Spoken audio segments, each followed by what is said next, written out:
Hey guys, welcome back. All right, so we've been covering some really good stuff so far. Now, one of the questions I have, especially in pertaining to wholesaling, how does this change the contracts, right? Before we would get some the purchase agreement and then get an assignment of contract. But why don't you tell me what happens now that I am the buyer and the seller all at once? Yeah, definitely. That's a big question that comes up a lot when we fund these deals. So, like you said, a traditional wholesaling contract is you have a contract with the seller, and then you assign that contract over to your end buyer, and you have your price. So again, we'll go back to you have a contract for 100,000. Your buyer says they're going to buy it for 150. You assign it over to them, and then they see that you're making a $50,000 assignment, right? Like they can see that pretty early on because a lot of buyers will ask to see your original contract with the seller. So in that time, they can see that you're making that spread. So the difference is when you're doing a double close, you still have your contract for 100,000 between you and the seller. You're the buyer.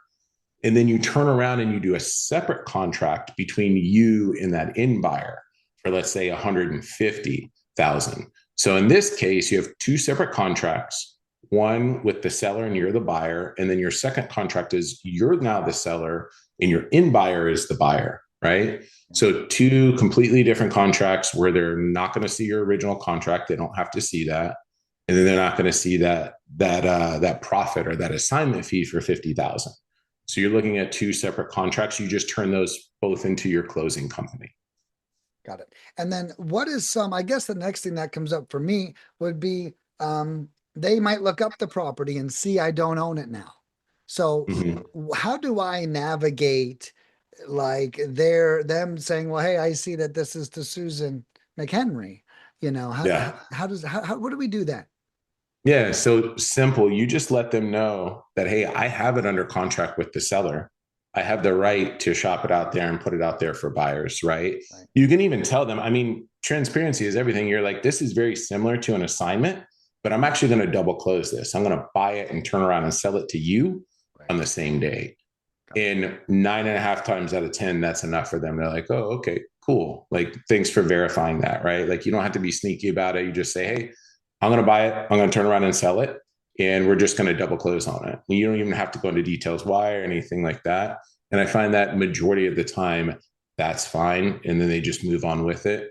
Beyond that, if they ask questions or anything like that, just be like, yeah, that's just how I handle all my transactions. I don't do assignments anymore. I just double close them. Well, and even using some of the topics in this series about how to overcome, hey, wait, well, you know what? It's actually a great strategy that I use. And I noticed that we sign a lot more contracts and then we have a lot higher satisfaction whenever we double close. If you want to learn Yeah. more about it, let me know. Right. Yeah, Because exactly. I mean that's really what it is. It's like, hey, you know what? I've learned my closing ratio doubled since I started double closing. So it's just how I handle every transaction, right? And so Exactly. and I think that that's just such a beautiful reminder because one thing we want to do too is we always want to sound like we're pro, like, hey, this is what we've done.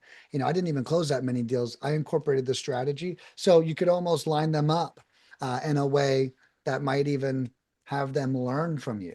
Right, Yeah. which is super important too. Yeah. When you approach it as the authority and you have confidence with it, Right. that's usually what all you need to just move forward. Just say, hey, this is what I do on all my transactions now. I double close my closing rate, my getting across the finish line, like all of that is skyrocketed because of it.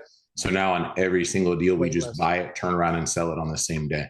And that's because you're selling to an investor, so it's important not to shroud too much and just be like, hey, Mm-hmm. my closing ratio has gone way up, dude. You should do this on your deals whenever you do them, right? So Right. it's, Right. but Yeah. you're kind of flipping it on them. No, I think that's huge advice, as well. Okay, very cool. Cool. Well, awesome, man. Let's get to the next one. All right.